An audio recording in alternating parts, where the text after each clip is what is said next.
السلام علیکم ورحمۃ اللہ وبرکاتہ۔ الحمد للہ رب العالمین والعاقبۃ للمتقین والصلاة والسلام علی سید المرسلین وعلی آلہ واصحابہ اجمعین، اما بعد۔ اعوذ باللہ من الشیطان الرجیم، بسم اللہ الرحمن الرحیم۔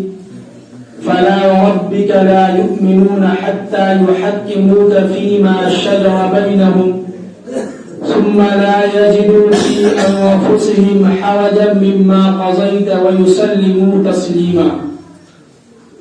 وقال النبي صلى الله عليه وسلم: لا يؤمن أحدكم حتى أكون أحب إليه من ولده ووالده والناس أجمعين۔ اللہ تعالیٰ کا لاکھ لاکھ شکر ہوا کہ اللہ تعالیٰ نے ہم سب کو پھر جمعہ کی نماز ادا کرنے کی ایک ساتھ توفیق نصیب فرمائی۔ پچھلے جمعہ ہم نے آپ سے کہا تھا کہ اللہ کے نبی صلی اللہ علیہ وسلم سے محبت کی نشانی کیا ہے، ہمیں کیسے پتا چلے گا کہ ہمیں اللہ کے نبی سے محبت ہے، تو اسی موضوع پہ بات ہوگی۔ سب سے پہلے ہم نے قرآن پاک کی آیت تلاوت کی ہے جس میں اللہ تعالیٰ اپنے محبوب محمد عربی صلی اللہ علیہ وسلم سے مخاطب ہو کے یہ فرما رہے ہیں کہ فلا وربک، کہ اے محمد صلی اللہ علیہ وسلم مجھے آپ کے رب کی قسم۔ ہمارے الفاظ پہ غور کیجیے گا، ذرا سنیے گا نہیں۔ ہم نے اس کا ترجمہ کیا ہے مجھے اے محمد صلی اللہ علیہ وسلم آپ کے رب کی قسم۔ تو اس ترجمہ سے ایسا لگ رہا ہے کہ اللہ تعالی اپنے محبوب سے اس طرح پکار رہے ہیں کہ ایسا لگ رہا ہے کہ محمد عربی صلی اللہ علیہ وسلم کا رب کوئی اور ہے۔ سمجھ میں آیا ترجمہ؟ نہیں سمجھ میں آئی بات؟ بولیے جی۔ نہیں تو اصل میں ایک مرتبہ چین کا ایک شخص ہندوستان کی ہاسپٹل میں بھرتی تھا، تو اس سے خبر خیر پوچھنے کے لیے ہمارے بہار کے ایک دیہات کا نوجوان چلا گیا، اس کا دوست تھا۔ تب اس سے ملنے کے لیے گیا تو اس کے اندر گیا تو اس سے خبر خیر پوچھنے کے لیے اپنی زبان میں بولا۔ اب چائنیز کی زبان تو وہی ہے، چونگا پنگا چو چو چو۔ تو اب اس کو سمجھ میں آیا کہ یہ کہہ رہا ہے کہ میری آخری حالت ہے وجود کی، مجھے معاف کر دینا۔ اس کو ایسا لگا، اب وہ بول ہی رہا تھا، اسے بولتے بولتے اس کی جان ختم۔ اب یہ بہاری شخص سوچا کہ کبھی جائیں گے چین وغیرہ تو اس کو لکھ لیتے، اس کا ترجمہ وہاں جا کسی سے کروائیں گے۔ جب وہاں گیا تو لوگوں سے پوچھا کہ بھائی کہ ہمارا ایک دوست تھا چین کا جو ہمارے ہندوستان میں آیا تھا، ہاسپٹل میں بھرتی تھا، ہم نے اس کی خبر پوچھنے کے لیے گیا، اس نے کچھ الفاظ کہا تھا تو ہم کو سمجھ میں نہیں آیا، لیکن اس کا ترجمہ تم کر کے بتا دو ذرا اس میں اس کا کیا مطلب تھا۔ تو اس نے کہا کہ اس کا مطلب یہ تھا کہ کم بخت نالائق جو پیر پہ تم لا کر رکھے ہو سانس لینے والا، اس پر سے تم کہاں ہٹاؤ۔ سمجھ گئے؟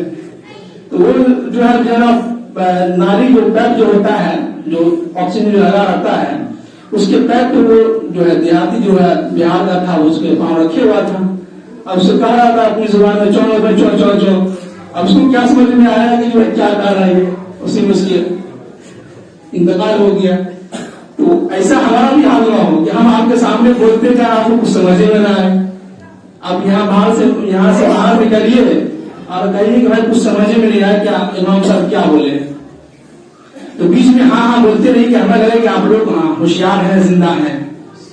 سمجھ گئے جی؟ ہو سکے تو سبحان اللہ ماشاءاللہ بھی کہیے گا، اس میں کوئی پابندی نہیں ہے، تاکہ ہمیں احساس ہو کہ آپ زندہ ہیں۔ تو دیکھیے کہ اس آیت میں قرآن نے کیا زبردست الفاظ استعمال کیا ہے۔ ایسا لگ رہا ہے کہ محمد صلی اللہ علیہ وسلم کا خدا کوئی اور ہے، اور قرآن یعنی اللہ تعالیٰ کوئی اور ہے۔ کہ فلا وربک، مجھے آپ کے رب کی قسم. اللہ، کیا قسم زبردست قرآن اٹھائی. ایسی محبت اللہ کے نبی سے، ایسی محبت تو کسی نبی سے بھی نہیں اظہار کی. اور پورے قرآن اتنی زبردست قسم کھا کے قرآن کہہ رہا ہے کہ اے محمد صلی اللہ علیہ وسلم، مجھے آپ کے رب کی قسم، لا یؤمنون حتی یحکموک فیما شجر بینہم، اس دنیا کے اندر جتنے بھی مسلمان ہیں وہ اس وقت تک مومن نہیں ہو سکتا جب تک وہ اپنے آپ کو، آپ کی جو ہے تحریک کو، آپ کو فالو نہ کر لے، جب تک وہ اپنے آپ کو جو ہے دین کے لیے اپنے آپ کو کھپا نہ دے، اس وقت تک وہ مومن نہیں ہو سکتا. اب اس آیت کے نازل ہونے کا مقصد، اب سمجھیے اس آیت کے نازل ہونے کا مقصد کیا تھا، شان نزول اس کی کیا تھی. تو ایک صحابی رسول ہے اور ان کے گھر کے بازو میں ایک منافق شخص کا گھر ہے. اب اس منافق شخص کے گھر کے جو ہے اس کا کھجور لگا ہوا تھا درخت. اب اس کھجور جو ہے صبح صبح جو ہے جھڑتا تھا اس صحابی رسول کے گھر پر. تو ان کی جو بچے ہوتے تھے وہ کھا لیتے تھے. تو ابھی منافق شخص جو ہے دوڑتا ہوا آتا تھا، بچے کے منہ سے جو ہے نیوارا نکال لیتا تھا کھجور. اب ظاہر سی بات ہے کہ کسی بچے کے باپ کے سامنے اگر بچے کے ساتھ اس طرح کا معاملہ ہو تو باپ کو رہا نہیں جاتا، اس کو گناہ محسوس ہوتی ہے. تو تم کون ہو تو ہمارے بچے کے منہ سے اس طرح نکالنے والے. اب وہ صحابی رسول اللہ کے نبی کے دربار میں حاضر ہوئے کہ آگے اللہ کے نبی صلی اللہ علیہ وسلم، ہمارے گھر کے بازو میں ایک منافق شخص ہے، اس کا کھجور جو ہے روزانہ جھڑتا ہے صبح صبح، ہمارا بچہ اس کو کھانے لگتا ہے. جیسے ہی کھانے لگتا ہے وہ منافق شخص جو ہمارے بچے کے منہ سے جو ہے کھجور نکال لیتا ہے. ہمیں بہت گناہ محسوس ہوتی ہے، ہمیں بہت خراب لگتا ہے. تو آپ ایک کام کیجئے کہ ان سے کھجور ہمیں دلوا دیجئے. اب اللہ کے نبی صلی اللہ علیہ وسلم جو ہے ان کو وہ منافق شخص کو بلایا اور کہا کہ بھائی تم سے ایک سودا کرنا ہے. سودا یہ ہے کہ تمہارے پاس جو کھجور ہے، جو کھجور اس صحابی گھر کے جو پاس جو گرتا ہے اس کا پھل، تو میں یہ چاہتا ہوں کہ تم اس کھجور کے درخت کو جو ہے بیچ دو اور اس کے بدلے میں ہم تم کو کل قیامت کے دن جنت کے اندر اس سے اچھا کھجور کا درخت تم کو دلوائیں گے. اب ظاہر سی بات ہے منافق شخص ہے، اس کو کیا معلوم کہ جنت دوزخ کیا ہے. اس کو کہا کہ نہیں اللہ کے نبی، یہ ہمارے بچوں کو بہت پسند ہے، ہمارے بچوں کو بہت عزیز ہے، ہم یہ بیچ نہیں سکتے، یہ سودا ہمیں منظور نہیں ہے. اب وہ جو ہے شخص چلا گیا. وہیں پہ جو اسی مجلس میں ایک صحابی رسول بیٹھے ہوئے تھے، ابو دحدہ. کیا نام تھا؟ ابو دحدہ. تو وہ صحابی جو ہے بھاگتا وہ شخص کے پیچھے گیا، کہا کہ بھائی تم ہم سے جو ہے یہ کھجور کا سودا کر لو، بیچ دو ہمارے ساتھ. کہا کہ جاؤ جاؤ، ہم نے اللہ کے نبی کو نہیں دیا، تم کو ہم کہاں سے دیں. اب ابو دحدہ رضی اللہ تعالیٰ عنہ جو ہے بہت بڑے صحابی ہیں اور ان کے پاس بھی باغات بہت تھے. انہوں نے کہا کہ تمہاری منہ بولی رقم جو ہوگی وہ تم کو دے دیں گے، تمہارے منہ سے جو بات نکل جائے وہ تم کو دے دیں گے. کہا کہ دیکھ لو بات میں مکرنا نہیں، تم ہمارا خلافی نہیں کرنا. کہا کہ جی ہمارا خلافی نہیں کریں گے. کہا کہ دیکھو تم وہ کھجور جو ایک جو درخت ہم کو دے دو، اس کے بدلے میں تو ہمارا جو باغ ہے اس میں 600 کھجور کے درخت ہیں. کتنے ہیں؟ 600 کھجور کے درخت ہیں. ہم تم کو وہ 600 کھجور کے درخت باغ دے رہے ہیں، تم کو یہ کھجور کا درخت ہم کو دے دو. کہا کہ ٹھیک ہے ڈن. اب جو ہے ابو دحدہ رضی اللہ تعالیٰ عنہ دوڑتے ہوئے آئے اللہ کے نبی صلی اللہ علیہ وسلم کے پاس اور کہنے لگے کہ اللہ کے نبی صلی اللہ علیہ وسلم سودا ہو گیا، سب ڈن ہو گیا. تو کیا کہ ہم نے جو ہے ان کو 600 کھجور کے جو باغات تھے ان کو دے دیا ہے اور ایک کھجور کا درخت ہم نے لے لیا ہے. تو اللہ کے نبی صلی اللہ علیہ وسلم نے کہا کہ اب جو ہے یہاں بھی سودا ڈبل ہو گیا ہے. کیا ہو گیا ہے؟ ڈبل ہو گیا ہے.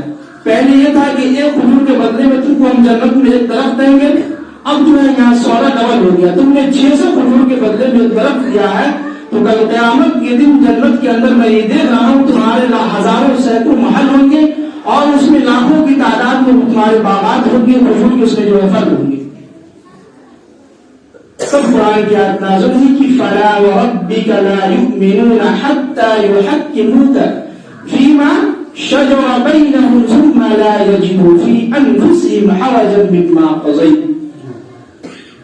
جی اللہ اکبر. یہ ہے ایمان، یہ ہے محبت کی نشانی. آج ہم اللہ کے نبی کے کہنے پہ، اللہ کے نبی کی باتوں کو جو ہے، جو احادیث سے ثابت ہوتی ہے، اس کو ہم اپنی زندگی میں نہیں لا رہے. وہی اگر اللہ کے نبی کے خلاف کوئی اگر غیر مذاہب کے لوگ ان کی شان میں کوئی گستاخانہ لفظ کہتا ہے تو ہم جو ہے آپے سے باہر آ جاتے ہیں، پاجامہ سے باہر آ جاتے ہیں، جلوس نکالتے ہیں، ان کے خلاف غلط کی غلط باتیں زبانی بولتے رہتے ہیں. جو اصل اللہ کے نبی سے محبت کی نشانی یہ نہیں ہے کہ آپ سڑکوں کو جام کر دیں. اللہ کے نبی سے محبت کی نشانی یہ نہیں ہے کہ آپ جو ہے جلسے جلوس کریں. اللہ کے نبی سے محبت کی نشانی یہ نہیں ہے کہ آپ لوگوں کو جو ہے ٹویٹر پہ یا فیس بک پہ، انسٹاگرام پہ، وہاں پہ جو اسٹرائکل کریں کہ بھائی اللہ کے نبی کے خلاف جو لوگ بغاوت کر رہے ہیں، اللہ کے نبی کے شان میں گستاخی کر رہے ہیں، ان کو قتل کر دیا جائے. کون قتل کرے گا؟ قتل تو آپ ہوئیں گے. فیسبک پہ کیا بول رہے ہیں؟ ہمت تک مسجد میں آئیے 5 وقت کی نماز میں. اللہ کے نبی سے محبت ہے تو آئیے فجر کی نماز میں، پتا چلے گا. اور وہاں سر یہاں میڈیا کے سامنے کہہ رہے ہیں اللہ کے نبی سے محبت ہے. ہمیں بھیا یہ کون سی محبت ہے؟ یہ کہاں کا طریقہ ہے؟ قرآن یہ تو ہمیں بتایا ہی نہیں. اگر آپ کے پاس کوئی دلیل ہے تو بتائیے کہ اللہ کے نبی سے محبت کی نشانی یہ ہے کہ جلسے جلوس کیے جائیں. کیا کہیں ہے قرآن و حدیث میں؟ بولیے. تو پھر کیا ہے قرآن و حدیث میں؟ اللہ کے نبی سے محبت کی نشانی قرآن یہ کہہ رہا ہے کہ فلا وربک لا یؤمنون حتی یحکموک فیما شجر بینہم ثم لا یجدوا فی انفسہم حرجا مما قضیت. بچے خاموش ہیں. اللہ کے نبی سے محبت کی نشانی یہ تو ہے کہ ہم جو ہے اللہ کے نبی جو کہیں وہ ہم اس کو لے لیں، اور اللہ کے نبی جس چیز سے منع کریں اس سے ہم رک جائیں. جمعہ کی نماز فرض ہے، ہم مانتے ہیں، تو کیا ہم صرف جمعہ کے دن ہی اللہ کی نعمت لے رہے ہیں؟ اللہ نے آپ کو اتنی اچھی مواقع دی ہیں 3 سال سے کہ لاک ڈاؤن لگا ہوا ہے، تمام کے تمام لوگ گھر پہ بیٹھے ہوئے ہیں. چلیے مانتے ہیں آپ دن بھر کھیت میں رہتے ہیں، زور اثر آپ کا چلا گیا کھیت میں، میچ کھیلنے ہمارے نوجوان چلے گئے. مغرب اور عشاء میں فجر میں آپ کہاں رہتے ہیں؟ مغرب اور عشاء فجر میں کیا آپ کو زمین نکل نہیں ہے اپنے اندر؟ کیا مغرب اور عشاء فجر میں اللہ کی نعمت نہیں لیتے ہیں؟ کیا عشاء میں کھانا نہیں کھاتے ہیں نا؟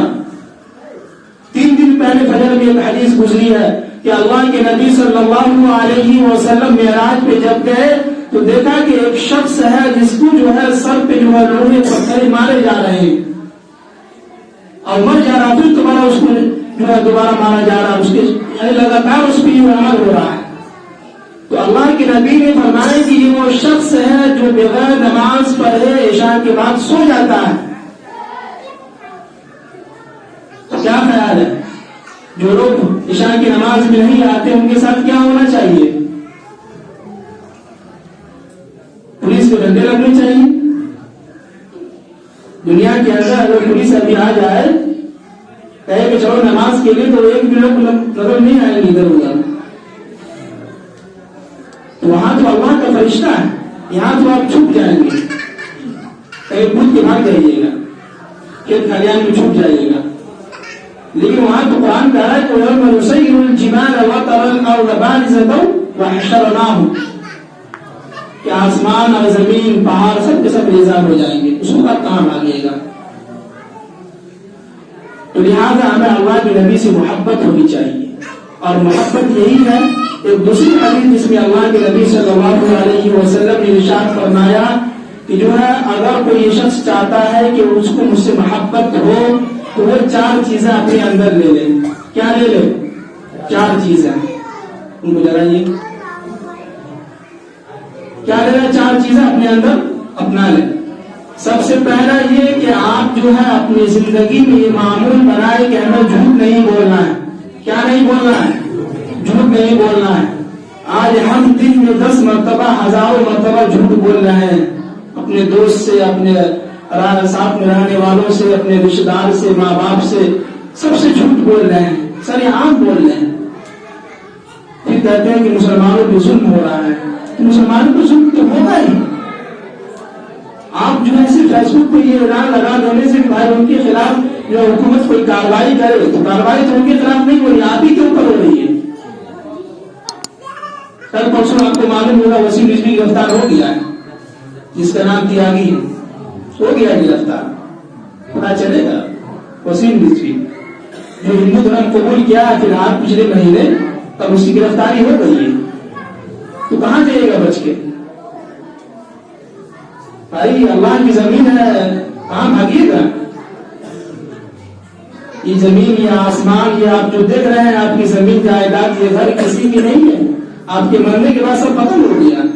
آپ کی اولاد جو ہے آپ کے قبر کے اندر پیسے نہیں رکھیں گے، سب آپ کا بیٹا جو ہے بانٹ لے گا، تقسیم کر دے گا آپس میں.